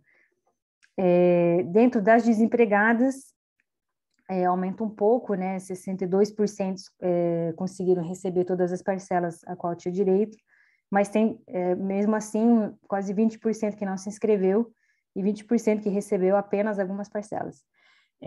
Sendo que nossa amostra, né, é feita principalmente de trabalhadoras ou sindicalizadas ou que estão nas redes dos sindicatos, eu não sei o quanto isso, né, reflete a realidade para além desse grupo, né, mais, digamos, mais bem informado, mais organizado. Eu não consegui ter acesso aos dados nacionais para comparar, mas a minha hipótese seria que, em nível nacional, foi menos do que isso, porque a gente está falando aí de 240 mulheres que fazem parte, de alguma forma, da rede do sindicato, que receberam o formulário via as redes do sindicato. Então, Eu esperaria, assim, suponho que elas têm mais acesso à informação e, inclusive, os sindicatos, né, fizeram um trabalho muito importante de informar e ajudar a se inscrever para esse auxílio emergencial. Então, talvez a situação seja pior ainda, né, fora dessas redes. E aí, por fim, algumas demandas, né, que se destacaram, tanto do questionário quanto enfim, do trabalho que eu conheço dos sindicatos. No questionário tinha uma pergunta aberta sobre a forma de ajuda que elas gostariam de receber, e as principais foram cesta básica, mas isso eu separei de alimentação porque os sindicatos estiveram distribuindo cesta básica, então eu interpretei como uma ação específica, né, um pedido de ajuda específica direcionado aos sindicatos. Foram várias ações de distribuição de cesta básica e, segundo um levantamento que a gente tentou fazer com a FENATRAD, entre março e dezembro de 2020, elas distribuíram mais ou menos 6.000 cesta básica entre os diferentes sindicatos do Brasil. Segundo pedido é alimentação, óbvio, né, tá também junto com cesta básica, mas eu separei quando era uma coisa mais genérica, né, de preciso de alimento, preciso de comida. Apoio financeiro, separei do emprego mesmo, que seja conectado, mas tinha pedidos mais assim de acesso a políticas de governo, auxílio emergencial, né, alguma ajuda financeira, e alguns pedidos mais claramente formulados em termos de eu quero meu emprego de volta. E acho que em termos assim de pensar em política de Estado, política de governo, são coisas diferentes, né? Um é a proteção social, o apoio emergencial que pode se dar, o outro é manter as pessoas em emprego. Podem coexistir, mas acho que elas são duas coisas um pouco diferentes. E alguns pedidos de apoio psicológico, que talvez minhas colegas aqui possam atender depois, e alguns pedidos em termos de acesso à saúde, né? Muitas comentaram que elas não puderam ir ao médico, não puderam comprar remédio, esse tipo de coisa, né? Por causa da situação de crise. E para finalizar, só algumas imagens das campanhas da FENATRAD e dos sindicatos, a campanha, né, pelo acesso à vacina, a campanha Cuida de Quem Te Cuida, contra o fato de reconhecer o trabalho do médico como essencial, né, então, pelo direito à quarentena remunerada, pelo direito a ficar na sua casa, que foi uma campanha muito importante. E teve também muita mobilização em torno da questão da saúde, do bem-estar, da saúde mental das trabalhadoras, que é uma coisa totalmente nova para esses sindicatos, para a FENATRAD, é uma coisa que não foi trabalhada assim, não foi comunicada dessa maneira antes da pandemia, e eu vi muita demanda e muitas assim palavras mostrando um conhecimento, né, por parte dessas mulheres do que é saúde mental. E escolhi só alguns comentários aqui que eu achei muito forte assim. Um deles é o medo de ficar sem trabalhar e o medo de ficar doente e não conseguir cuidar da minha família, né? Então, de todo jeito, a pessoa perde, né? Ou sai de casa para trabalhar e fica doente, ou não vai trabalhar e perde a renda e aí não pode mais sustentar a sua família.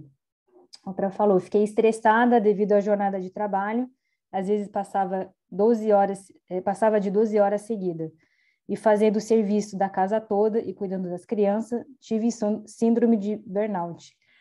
Essa pessoa eu gostaria de entrevistar, porque achei muito forte, né, colocar essa palavra assim, burnout, é um nível de conhecimento, né, desse vocabulário muito forte, quer dizer que, enfim, a pandemia fez com que as pessoas talvez ficassem mais atentas também a essa saúde mental. E essa última, vários problemas e pânico, medo de trazer essa doença para casa, tristeza e preocupação com as coisas, para comprar comida e pagar as contas. Porque às vezes tem que ficar em casa, mas as contas, água, luz, comida, remédio, e ainda tem os meus cachorros.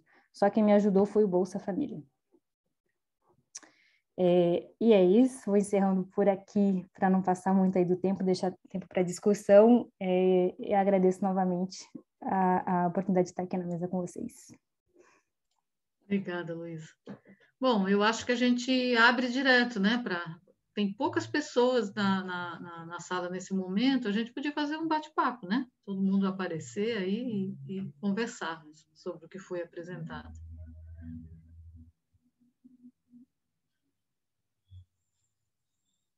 Não? Bom, eu levantei minha mão aqui. Ah, eu não vi, Paula. Onde que tem essa mão levantada? Eu Não não foi vi. essa, não. Foi aqui no cantinho da tela. É, mas Dá eu para não ver? vejo essa mãozinha levantada, não. Aqui, onde está minha mão? Não, para mim não, Ah, não aparece, não. Estranho, poxa, né? Mas vai não sei. lá, fala você, com a palavra. Não, primeiramente eu queria agradecer as exposições, né? Eu acho que abre um campo de visão para a gente que trabalha na área, a minha em particular, né? Que não, que também tenho trabalhado com uma dimensão de invisibilidade, mas é da invisibilidade institucional do trabalhador via plataforma, né? Mais do que a invisibilidade social, porque na pandemia, de certo modo, nem que tenha sido por incomodar, eles apareceram, né?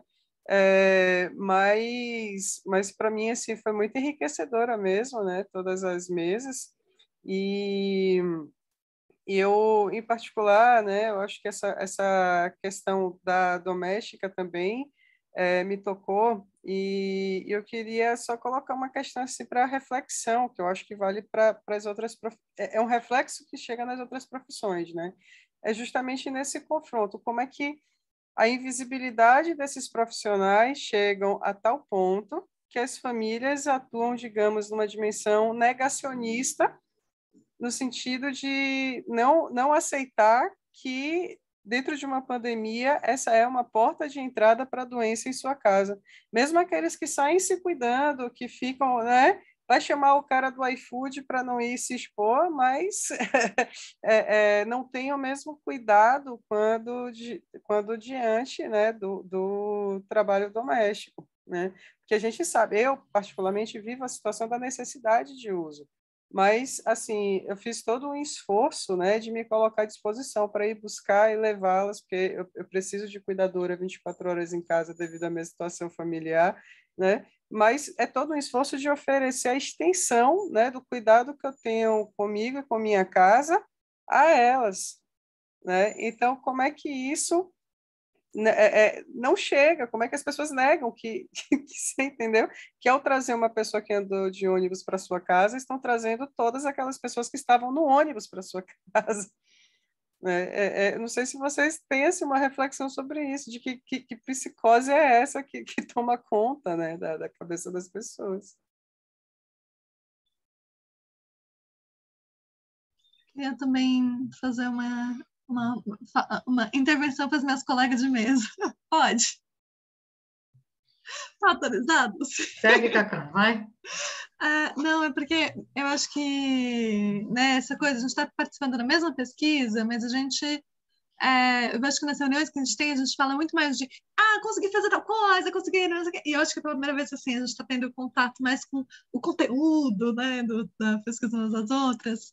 E eu acho, e me impactou muito as duas, né, eu acho que a falta de humanidade e de empatia em relação às trabalhadoras, né, domésticas é muito surreal, né? Eu acho que me impacta muito essa coisa da pessoa ser demitida, ou então dela ter que seguir trabalhando, né? E de não ter não se importar com a exposição dessa trabalhadora, né? Não se importar com essa pessoa, a pessoa tá tendo que se expor para fazer um serviço que é importante para você, né? Que você muitas vezes é o que viabiliza seu trabalho, né? Muitas pessoas não conseguem dar conta do seu trabalho se não tiver, né? Não é o que viabiliza seu trabalho e não tem um mínimo de empatia com aquela pessoa, com aquela, né? E do quanto, né? E eu vejo também a questão das trabalhadoras, né? Com a reciclagem, esse também é um trabalho que é absolutamente colocado como descartado, né? Ele é descartado, assim, colocado como não, agora não é mais prioridade. A partir do momento, não existe mais meio ambiente, não existe mais meio ambiente, né? E aí, assim, acho que tenho algumas perguntas nesse sentido. Eu queria saber um pouquinho mais, né, na pesquisa da Luísa, o que ela viu desse impacto da autoestima. Eu fiquei muito pensando um pouco, né, quando você traz essa observação, né, de que isso foi uma coisa que foi percebendo no impacto da autoestima foi uma coisa que eu fiquei com vontade de saber mais, então eu estou aproveitando a oportunidade das intervenções para perguntar, ainda que eu tenha um teto, porque eu tenho atendimento às 6h30, né, gente? Então, não vou poder ficar aqui tudo mais. E também, né, perguntar para a Luísa, assim, se tem alguns pontos aí que foram aparecendo no questionário, que ela está né, eu acho que já ouvi essa questão da saúde mental, né, a questão do burnout, mas se surgiram outros pontos, assim, que você ficou particularmente interessada em explorar mais no qualitativo, né? Achei muito legal as campanhas, né, dos sindicatos, acho que a federação tá de parabéns, né? E acho que é mais isso mesmo. Deixa eu baixar minha mãozinha. Obrigada. Gente, eu não vejo essas mãozinhas, tá? Então, vai lá. Eu acho que aparece para os hosts só, talvez, não? A da Paula apareceu para mim, do lado oposto que ela mostrou, mas a sua não. Não, bom, eu não vi, mas enfim, alguém mais quer falar ou a gente já passa para os comentários?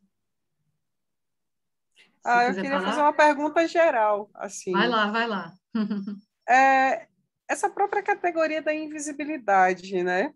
O que vocês consideram ser assim preponderante dentro da construção social para que essas categorias sejam colocadas nesse lugar de invisibilidade?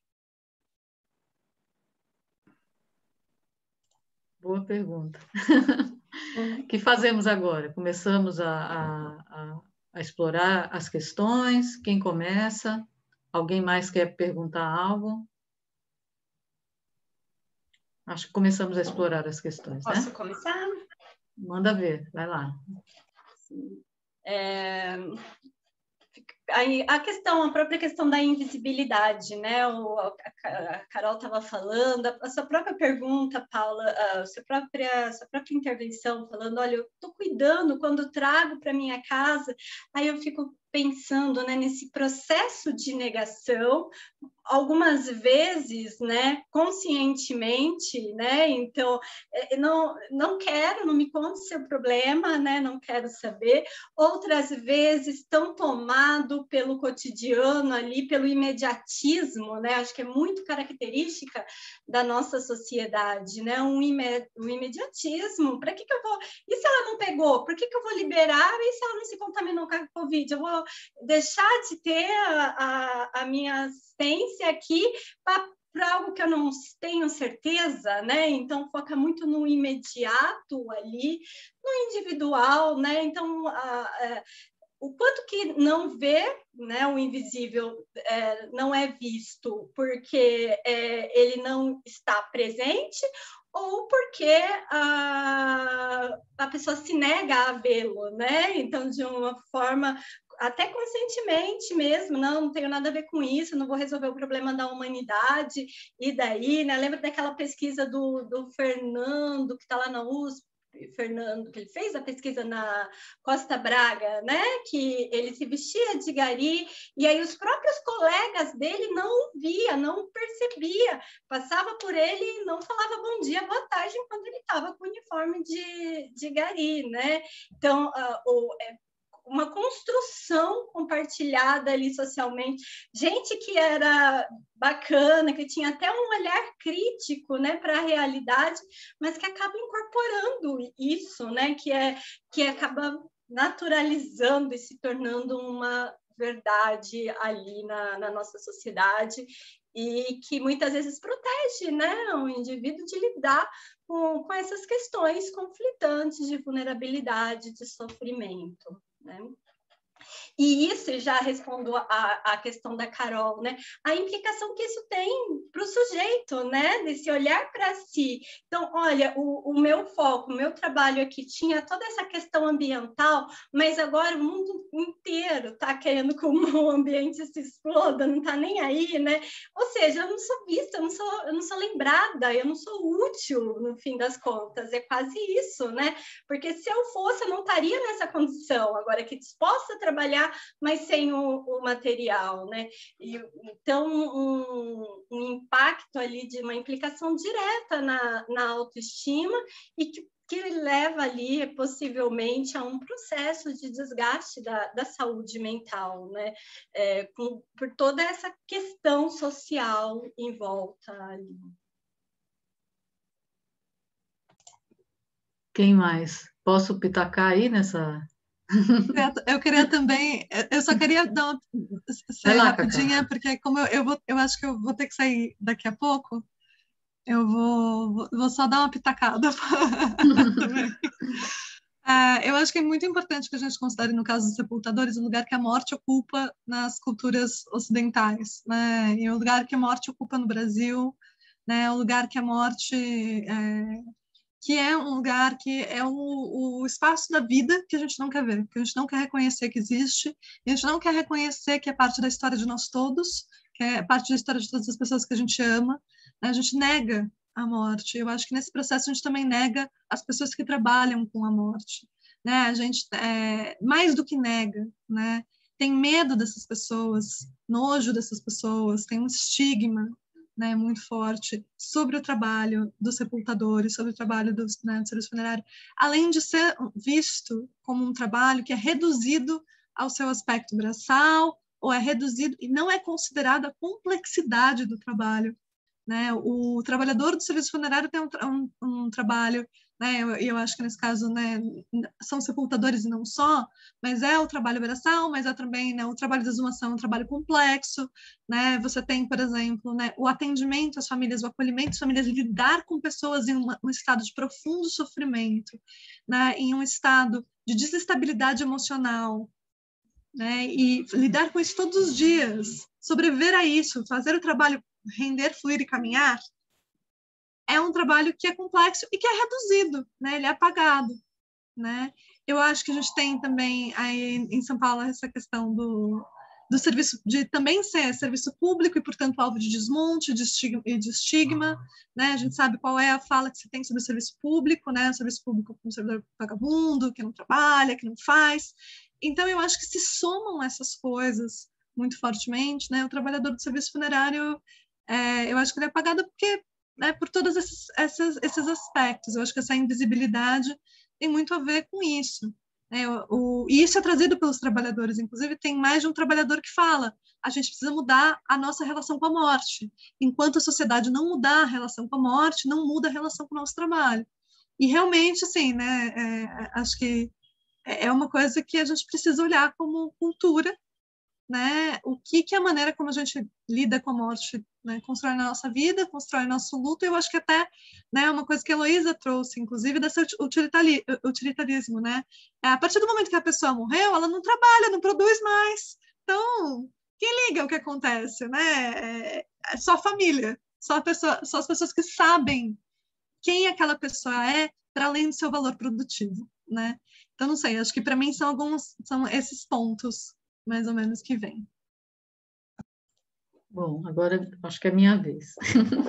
Eu acho que tem uma fala de uma das entrevistadas nossas na pesquisa com os sepultadores, né, que se ampliou depois para outras atividades, outras profissões, né, no sistema funerário de São Paulo, que é muito interessante, porque ela diz assim, quando a gente pergunta para ela sobre porque os sepultadores, eles, no sentido pleno da expressão visibilidade, não visibilidade ou invisibilidade, eles se tornaram bastante visíveis durante a pandemia, porque os cemitérios viraram, né, que é o local de trabalho deles e a atividade deles viraram foco de reportagem da imprensa o tempo todo. Então, como explicar a invisibilidade numa atividade que teve muita visibilidade no último período? É essa a contradição aí. E eu achei muito interessante, muito inteligente a fala dela. Ela disse assim, quando se fala do pessoal da saúde, o pessoal diz assim, nossa, os heróis. E quando se fala dos sepultadores, assim, nossa, como vocês são corajosos, né? Ou seja, muda completamente. Ou seja, uns são heróis, né? Então, há ali nessa construção uma construção social sobre uma hierarquia das profissões, né? Há uma construção social que hierarquiza as profissões e que atribui a determinados segmentos um papel de heroísmo, né? E quando você olha para esses setores que estavam ali, esses trabalhadores e trabalhadoras estavam ali no cemitério, né, aí já não é ainda que eu não acho legal para nenhuma categoria ser taxada de heróica, né? Isso carrega um monte de questões, né? Porque o herói não é humano, né? Então ele pode trabalhar, fazer 1000 plantões, etc. Mas ainda que a gente problematize isso, né? Há ali uma ideia de heroísmo e, para o outro, uma ideia de coragem. Ele é corajoso por estar ali no meio daquela muvuca toda, enterrando, e enterrando ainda mais gente com Covid, né? No cemitério, que na cabeça das pessoas é o centro da contaminação. E esse, assim, já abrindo um parênteses, foi um aprendizado para nós, porque quando a gente foi para os sepultadores, a gente tinha em mente de que o foco da possibilidade de infecção estava nesse segmento dentro do cemitério, e não estava. Né? Isso não quer dizer que eles não se infectaram, isso não quer dizer que alguns deles adoeceram e voltaram ao trabalho com agora fugiu, com sequelas da Covid, enfim, esses relatos existem, mas o foco estava em outro lugar e tinha a ver como que se dava a dinâmica da organização do trabalho no sistema funerário. O foco, para nós, quando a gente prestou atenção, estava basicamente no setor administrativo, que era o lugar onde transitavam diferentes profissionais que vinham com os corpos dos hospitais, os familiares que muitas vezes iam para o cemitério, alguns, inclusive, com o Covid, porque tinham se infectado com o próprio familiar que estava ali morto. Enfim, era o outro lugar, os motoristas que carregavam esses corpos e levavam e passavam por determinados setores administrativos antes de chegar no cemitério. Então, havia uma dinâmica do trabalho ali diferente. Bom, mas voltando à coisa da invisibilidade, primeiro isso, essa ideia de que é uma construção social, né, que tem a ver com a hierarquia das profissões. E tem algo mais complexo aí nessas mudanças muito significativas no mundo do trabalho, mais recentes, é que há aí uma articulação de que a invisibilidade ela não está necessariamente ligada a aparecer ou não, porque é uma construção social, mas há também a invisibilidade proporcionada por um mundo do trabalho cada vez mais fragmentado, né, e que transfere, descentraliza cada vez mais algumas atividades, como Paula me parece que estuda os trabalhadores de plataforma, o trabalho feito em plataforma, né, aí há um crescente processo de invisibilização do trabalho, particularmente para aqueles trabalhadores que estão muitas vezes executando atividades a partir de casa, do ambiente doméstico, para essas plataformas, como o exemplo do pessoal do microtrabalho. Então, a gente tem um mundo do trabalho bastante complexo, né, em que o debate sobre visibilidade e invisibilidade vai precisar ser bem manejado por nós para que a gente possa dar conta dessa reflexão sobre isso.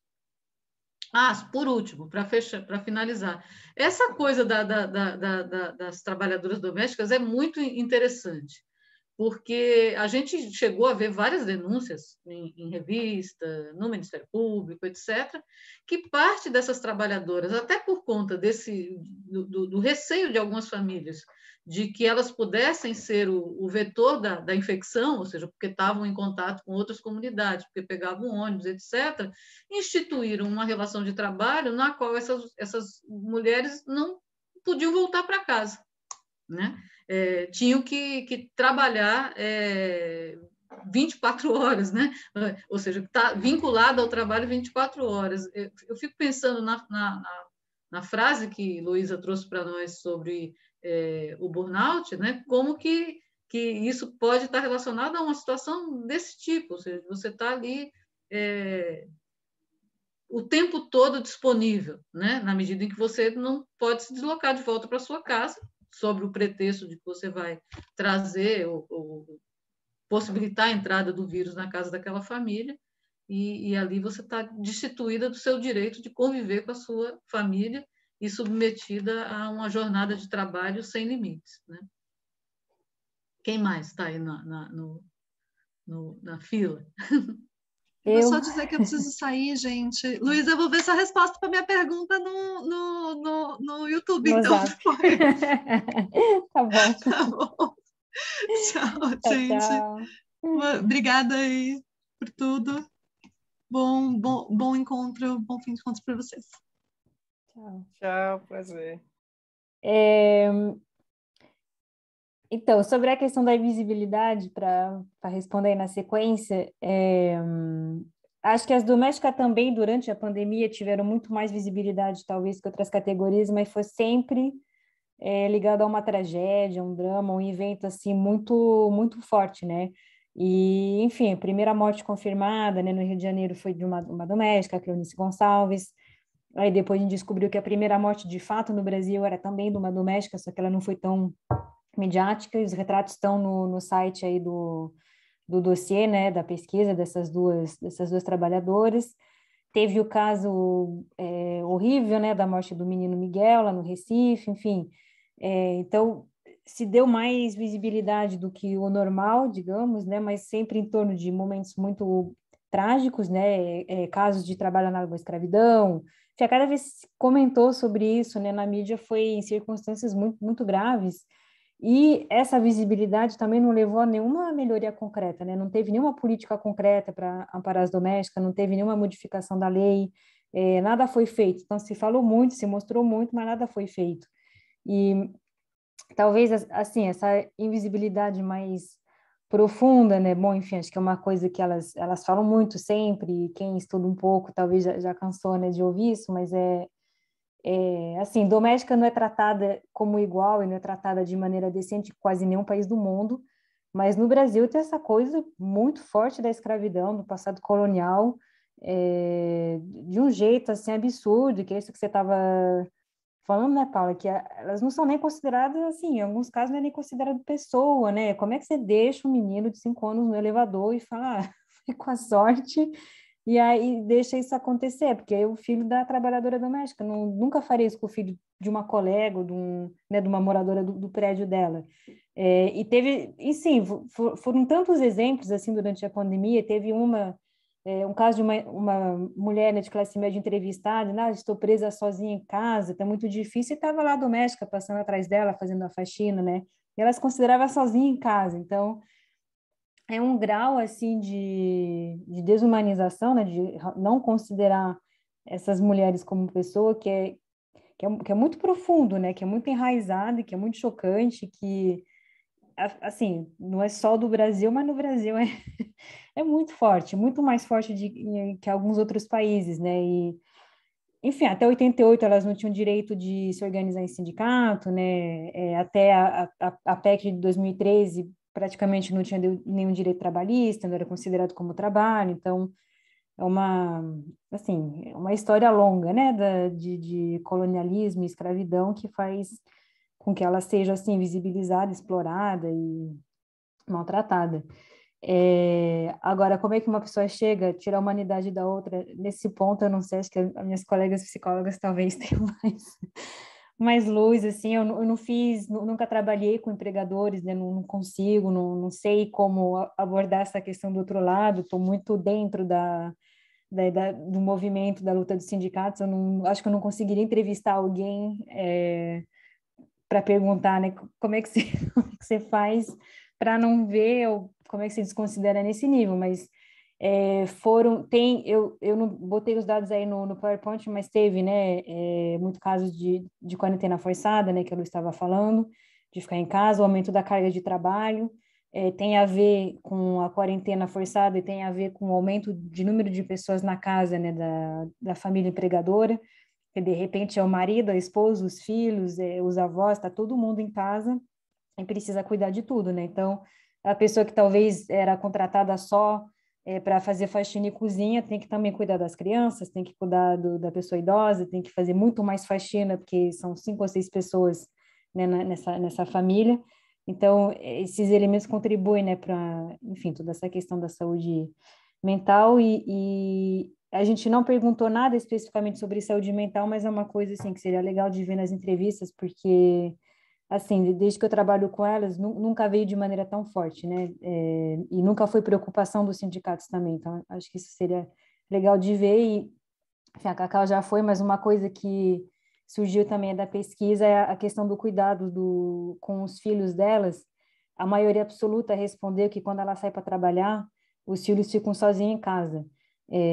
Também não deu tempo de botar aqui nessa apresentação, mas acho que foram só tipo 5% que falaram que tem acesso à creche, e aí tem várias outras, né, vários outros arranjos, mas a maioria absoluta diz que o filho tem que ficar sozinho em casa. Então acho que isso também é uma, assim, para pensar para a pandemia e além, né, mas questão do direito ao cuidado, enfim, política para as mulheres, um monte de coisa.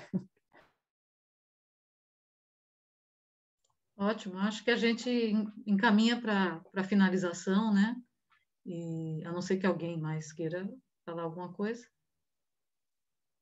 Não? Então eu passo a palavra então para o pessoal da organização para fazer os encaminhamentos do fim da mesa. Agradecendo já a todo mundo, né? Ao suporte, né? Da Beth e as minhas companheiras de mesa. A Elô, a Luísa e a Cacau, que já teve que sair, né? As 3. É isso. Muito obrigada, professora. Estamos finalizando agora nessa mesa. Eu gostaria de agradecer em nome da ABET todas as excelentes pesquisadoras que falaram para a gente hoje. Agradecer por trazer temas tão importantes e de uma maneira tão sensível ao mesmo tempo. Foi um privilégio ouvi-las.